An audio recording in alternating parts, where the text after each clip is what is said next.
Olá a todos vocês, seja muito bem-vindo a mais um Encontro com a Palavra. Estamos terminando o estudo do Evangelho de João, versículo por versículo. Acompanhe conosco mais este momento de estudo da Palavra de Deus.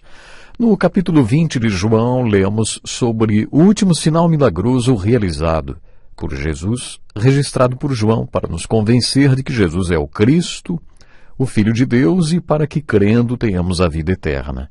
Devemos nos lembrar que é no final deste capítulo que João apresenta seu propósito ao escrever este Evangelho.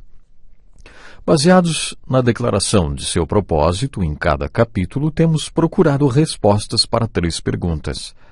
Quem é Jesus? O que é fé? E o que é vida? Comentamos no último programa que este capítulo pode ser dividido em 3 movimentos como uma sinfonia. Acompanhe comigo a leitura do segundo movimento. Diz assim: ao cair da tarde daquele primeiro dia da semana, o primeiro domingo de Páscoa, estando os discípulos reunidos a portas trancadas por medo dos judeus, Jesus entrou, pôs-se no meio deles e disse: paz seja com vocês. Tendo dito isso, mostrou-lhes as mãos e o lado. Os discípulos alegraram-se quando viram o Senhor. Novamente Jesus disse: paz seja com vocês. Assim como o Pai me enviou, eu os envio.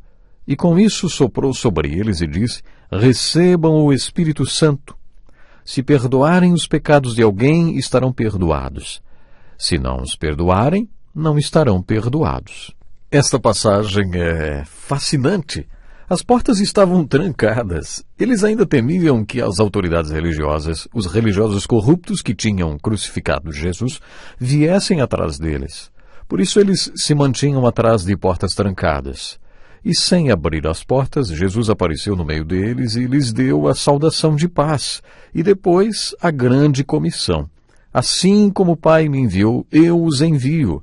Jesus os fez lembrar da missão que eles tinham. Ele os fez lembrar do fato de que, como Jesus orou no capítulo 17, ele seria glorificado neles à medida que eles levassem as boas novas ao mundo perdido. E ao passar a grande comissão, Jesus soprou sobre eles e disse: recebam o Espírito Santo. Alguns teólogos afirmam que Jesus estava apenas dizendo que quando o dia do Pentecostes chegasse, eles receberiam o Espírito Santo. Mas o original grego, sugere que ele inspirou e expirou sobre eles e disse: recebam ou peguem o Espírito Santo. Ele poderia ter dito: recebam o Espírito Santo quando ele vier, e aí cumpram a grande comissão. Parece que é isso que os outros evangelhos sugerem. Ao mesmo tempo, Jesus diz: se perdoarem os pecados de alguém, estarão perdoados. Se não os perdoarem, não estarão perdoados. Durante a história da igreja, alguns interpretaram este versículo como se ele significasse que o ministro, aquele que anuncia o evangelho aos pecadores, tivesse o poder de perdoar. E por isso podia dizer: eu o perdoo.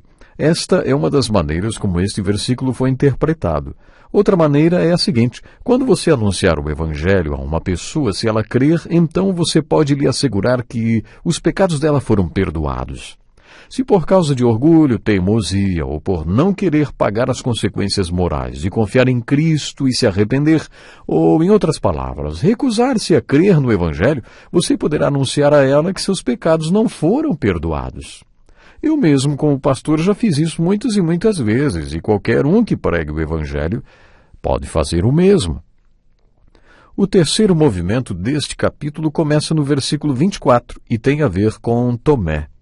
Tomé não estava presente quando Jesus apareceu aos apóstolos. Por isso, os outros discípulos lhe disseram: vimos o Senhor. Mas ele lhes disse: se eu não vir as marcas dos pregos nas suas mãos, não colocar o meu dedo onde estavam os pregos e não puser a minha mão no seu lado, não crerei. Uma semana mais tarde, portanto no domingo seguinte à noite, os seus discípulos estavam outra vez ali e Tomé com eles. Apesar de estarem trancadas as portas, Jesus entrou, pôs-se no meio deles e disse: paz seja com vocês. E Jesus disse a Tomé: coloque seu dedo aqui e veja as minhas mãos. Estenda a mão e coloque-a no meu lado. Pare de duvidar e creia. Disse-lhe Tomé: Senhor meu e Deus meu. Então Jesus lhe disse: porque me viu, você creu? Felizes os que não viram e creram. Esse é o terceiro movimento. Que história maravilhosa! Jesus tinha consciência de tudo que Tomé havia dito. Isso nos mostra que ele sabe tudo o que nós dizemos também. Não sejamos tão duros com Tomé. Sempre nos referimos a Tomé como aquele que duvidou.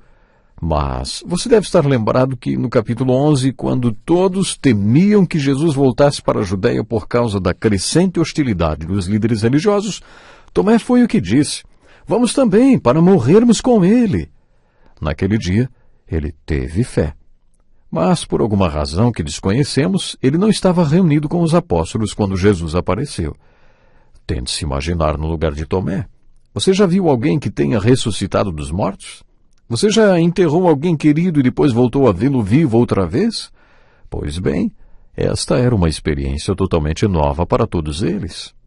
Por isso, não podemos ser tão críticos com Tomé por ter dito: se eu não vir as marcas dos pregos nas suas mãos, não colocar o meu dedo onde estavam os pregos e não puser a minha mão no seu lado, eu não crerei.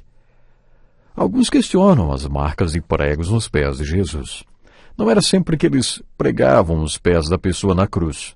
Por isso, essa passagem pode estar indicando que os pés de Jesus não foram pregados.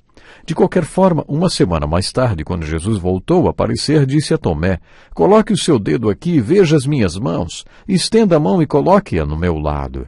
Pare de duvidar e creia. E Tomé pôs a mão nas marcas dos pregos das mãos de Jesus e depois pôs as suas mãos na ferida ao seu lado. O Senhor lhe disse: porque me viu, você creu? Felizes os que não viram e creram. Jesus disse isso a Tomé depois que ele confessou: Senhor meu e Deus meu. E agora nos deparamos com a argumentação de João para relatar todos os milagres e sinais listados neste Evangelho. Ele quis nos convencer que Jesus é o Cristo, o Filho de Deus. No princípio era aquele que é a palavra. Ele estava com Deus e era Deus. Ele estava com Deus no princípio. Aquele que é a palavra tornou-se carne e viveu entre nós.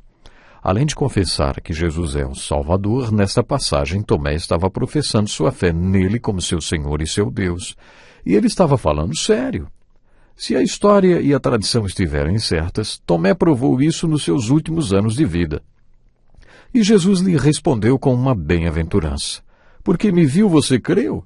Bem, não só ele, mas todos os outros apóstolos. Eles creram porque viram, eles viram o Senhor e por isso creram. Mas a bem-aventurança é: felizes os que não viram e creram. De quem Jesus estava falando, hein? Não era dos apóstolos, porque eles creram quando viram. Jesus estava se referindo a todos os milhões de pessoas durante todos estes séculos que, como você e eu, creram conforme Pedro descreveu.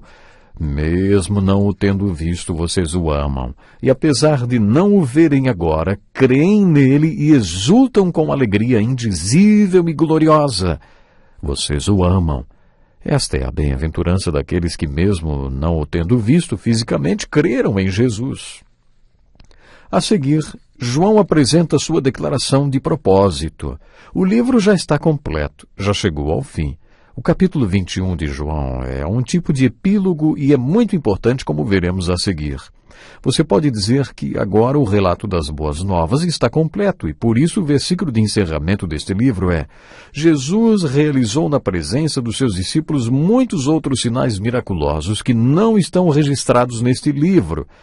Mas estes foram escritos para que vocês creiam que Jesus é o Cristo, Filho de Deus, e crendo, tenham vida em seu nome. Já vimos 20 capítulos deste magnífico Evangelho de João, que nos mostrou sinais que atestam que Jesus é o Cristo, o Messias, o Filho de Deus. Agora, quero que você responda: o que é fé? Já respondemos esta pergunta tantas vezes. Quando estudamos o capítulo 19, concluímos que fé não é simplesmente uma decisão intelectual. Fé não é uma questão de somar 2 mais 2 e chegar a uma conclusão. Se isto fosse fé, todos aqueles com um bom raciocínio já estariam salvos. Todos aqueles com bom nível educacional creriam e todos aqueles sem nível educacional estariam perdidos. Fé tem a ver com todo o nosso ser e não apenas com a nossa mente.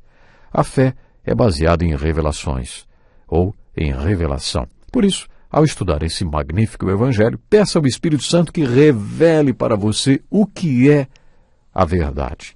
Isaías iniciou sua grande profecia sobre a cruz de Cristo com a pergunta: quem creu em nossa mensagem? E a quem foi revelado o braço do Senhor? Foi revelado aos que creram. Tendo já estudado todo o Evangelho de João, a minha pergunta para você é: o Espírito Santo já revelou e já deu testemunho no seu espírito que todas essas coisas são verdadeiras? João mostrou quem é Jesus. Ele mostrou o que é fé. E ele mostrou o que é vida. Você acredita em tudo que ele mostrou?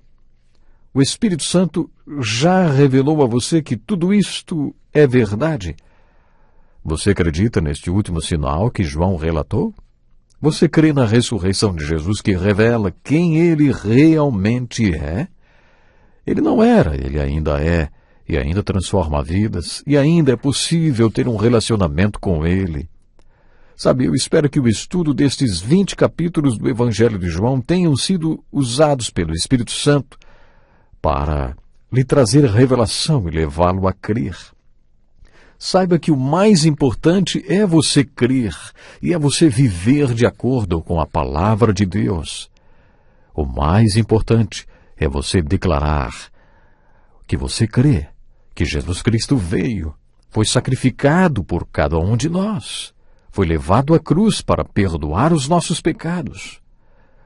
O importante é você crer, é você sentir o amor de Deus tão forte, tão precioso, ao ponto de dar o seu único filho para morrer na cruz, para nos perdoar. Eu tenho certeza absoluta que se você prestou muita atenção nesse Evangelho de João e naquilo que nós estudamos, você com certeza absoluta pode responder as perguntas: quem é Jesus, o que é fé, o que é vida. Saiba que para viver a verdadeira vida que vale a pena ser vivida, há necessidade de conhecer Jesus e de ter Jesus atuando em seu coração. Bom, nós vamos ficando por aqui hoje, mas no próximo programa nós vamos continuar estudando João, então não perca. Até lá. Este é um estudo escrito pelo Dr. Dick Woodward, na voz do pastor Edson Bruno. Até o nosso próximo encontro com a palavra.